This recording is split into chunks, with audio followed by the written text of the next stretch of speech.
ہم بیٹھ کے کہتے ہیں جی ہر روز کہ یہ بھی تباہ ہو گیا وہ بھی، یہ اب تو تباہ نہیں ہوا. یہ ادارے جو تباہ ہوئے ہیں، یہ جو سارے ہمیں ملے ہیں، یہ کوئی 1 سال 2 سال میں تو نہیں ہوئے. تو یہ جو بیٹھ کے ہر روز ہمیں مایوس کر دیتے جی ملک تباہ ہو گیا، مارا گیا، یہ اس وقت ہو رہا ہے جب دنیا کی اکانومیز کنٹریکٹ کر رہی ہیں. آپ ہندوستان کے حالات دیکھیں، آج 22 کروڑ لوگ، میں پھر سے کہتا ہوں، کرونا کی وجہ سے غربت کی لکیر کے نیچے گئے ہیں. اب اور برطانیہ میں دیکھیں، 10% ان کی اکانومی کنٹریکٹ کی ہے.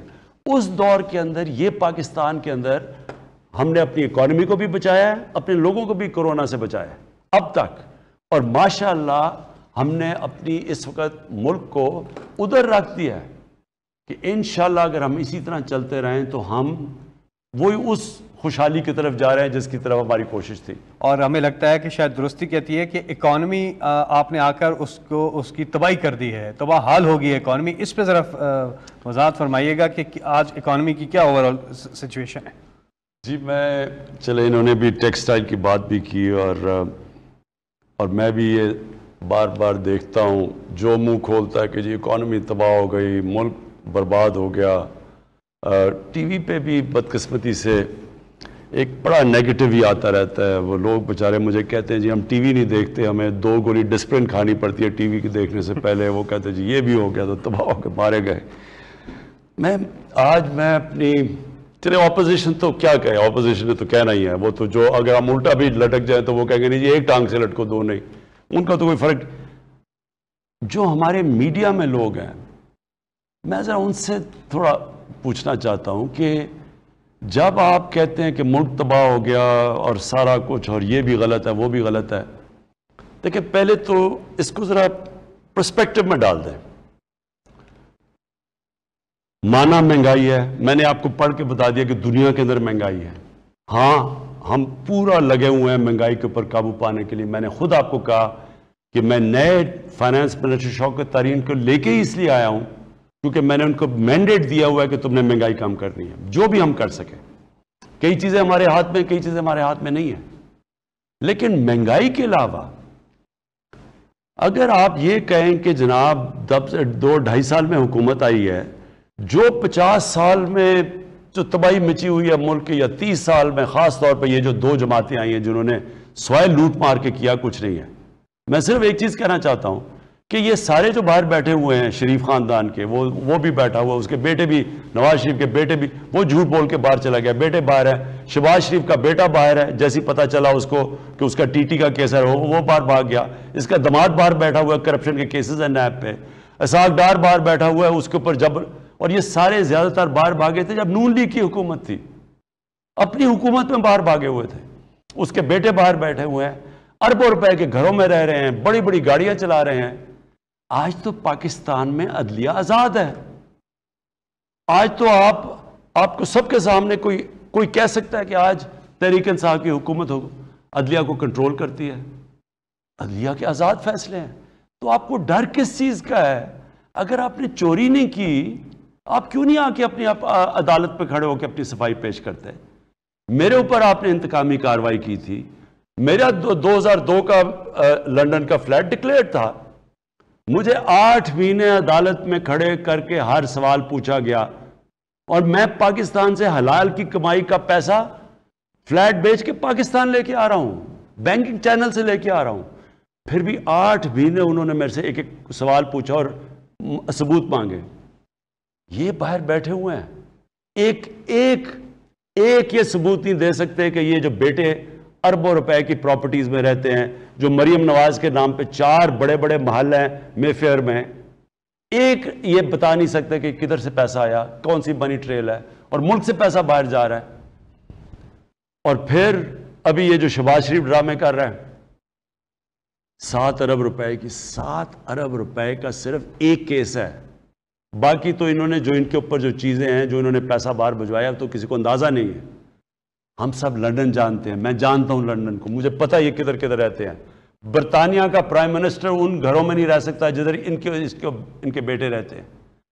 تو سب سے بڑی بات یہ ہے کہ اگر آپ کو فکر نہیں ہے، بجائے وہاں باہر بیٹھ کے شور مچانے کے کہ انتظار کریں جی کہ این آر او ملے گا، تو پھر جس طرح مشرف کے دور میں باہر بیٹھ چلے گئے، وہاں جب این آر او ملا واپس آ گئے. اس بار یہ NRO نہیں ملنے لگا. NRO تو ملنا چھوڑیں, میں گورنمنٹ میں ہوں یا نہ ہوں, جب تک میں زندہ ہوں میں آپ کو تب تک نہیں چھوڑوں گا جب تک آپ ملک کا پیسہ واپس نہیں کریں گے. اب آ جائیں جی اس چیز کے اوپر. ہم بیٹھ کے کہتے ہیں جی ہر روز کہ یہ بھی تباہ ہو گیا, وہ بھی. یہ اب تو تباہ نہیں ہوا. یہ ادارے جو تباہ ہوئے ہیں, یہ جو سارے ہمیں ملے ہیں, یہ کوئی 1 سال 2 سال میں تو نہیں ہوئے. اور یہ اپنی قوم کو بتانا چاہتا ہوں, ایک نیا ادارہ بنانا بڑا آسان ہے. ایک پرانا ادارہ جو خراب ہوا اس کو ٹھیک کرنا بہت مشکل کام ہے. مثال دیتا ہوں, ہم نے 2.25 سال میں شوکت خانم ہاسپٹل کھڑا کیا پشاور کے اندر, جو انٹرنیشنل سٹینڈرڈ کا ہاسپٹل ہے. ہم وہ سرکاری ہسپتال جو LRH اور یہ جو گورنمنٹ کے سرکاری ہاسپٹل تھے, وہ 7 سال سے لگے ہوئے ہیں ان کی اصلاحات کرنے, اور ابھی فرق پڑنا شروع ہوا ہے. آہستہ آہستہ فرق پڑتا ہے. یہ یاد رکھ لیں کہ جب ایک ادارہ تباہ ہو جاتا ہے اس کو ٹھیک کرنا آسان کام نہیں ہے. لیکن میں صرف ایک چیز آپ کے سامنے لانا چاہتا ہوں کہ میں ان لوگوں کو, پہلے میں ابھی اکانومی پہ بھی آنا چاہتا ہوں. ہم نے یہ جو گورنمنٹ کارپوریشنز ہیں, ہم نے 1 سال میں ان کے جو لاسز تھے, یہ جو خسارہ کر رہے تھے, 286 ارب روپے کا خسارہ کر رہے تھے, اس کو 1 سال میں ہم نے 143 روپے پہ لے آئے ہیں. یعنی آدھی سے بھی کم خسارہ کر دیا. تو اس کا مطلب کہ اصلاحات ہو رہی ہیں. پھر اب میں آتا ہوں اکانومی کے اوپر. ہمیں جو اکانومی ملی تھی وہ کیا تھی؟ اس کے اندر پاکستان کی تاریخ کا سب سے بڑا خسارہ تھا کرنٹ اکاؤنٹ ڈیفیسٹ, یعنی جو ڈالر اندر اور باہر جا رہے تھے ان میں تاریخی 19.2 ارب ڈالر کا خسارہ تھا, جو پاکستان کی تاریخ کا سب سے بڑا تھا. اور اس کے علاوہ جو ہمارے ریزروز تھے وہ 10 ارب ڈالر پہ گر چکے تھے. اور جو ہماری لائبلٹیز جو ہم نے قسطیں دینی تھی, جو ہم نے باہر بیرون ملک, وہ اس سے زیادہ تھے, یعنی کہ ہم بینکرپٹ تھے. اب اس سے آ جائیں آپ. میں صرف اپنے میڈیا لوگوں کو بھی, عوام کو بھی بتانا چاہتا ہوں کہ آپ کیسے کہیں گے کہ مثلا ایک گھر بینکرپٹ تھا, تو کیسے کہیں گے؟ وہ اگلا کہے گا نہیں جی آپ نے ٹھیک نہیں کیا. کیسے فیصلہ کرے گا؟ کون فیصلہ کرے گا ٹھیک ہے؟ سٹیٹسٹکس, اعداد و شمار یہ فیصلہ کرتے ہیں. اور یہ اب سنیں ذرا, 20 ارب تقریباً 19.2 ارب ڈالر کا خسارہ تھا. آج جو پاکستان کا کرنٹ اکاؤنٹ ڈیفیسٹ ہے وہ سرپلس میں چلا گیا ہے, اور سرپلس میں 10 مہینے سے سرپلس پہ ہیں. یہ کوئی نہیں سمجھ رہا تھا کہ اتنے تھوڑے ٹائم میں ہم جو ڈالر اندر آ رہے ہیں وہ زیادہ ہیں, باہر جا رہے ہیں وہ کم ہیں. اس کی وجہ سے کیا ہوا ہے, ہمارے جو ریزروز ہیں, جو فورن ایکسچینج ریزروز ہیں, وہ اوپر جانے شروع ہو گئے ہیں. جو بالکل ایک طرف نیچے چلے گئے تھے, ڈیفالٹ کی طرف تھے, اور سعودی عربیہ اور UAE اور چائنا ہمیں پیسے نہ دیتے, ہم ڈیفالٹ کر گئے تھے, اور ہمارا روپیہ پتہ نہیں 250-300 روپے کا ڈالر ہونا تھا, اور آج تباہی مچی ہونی تھی.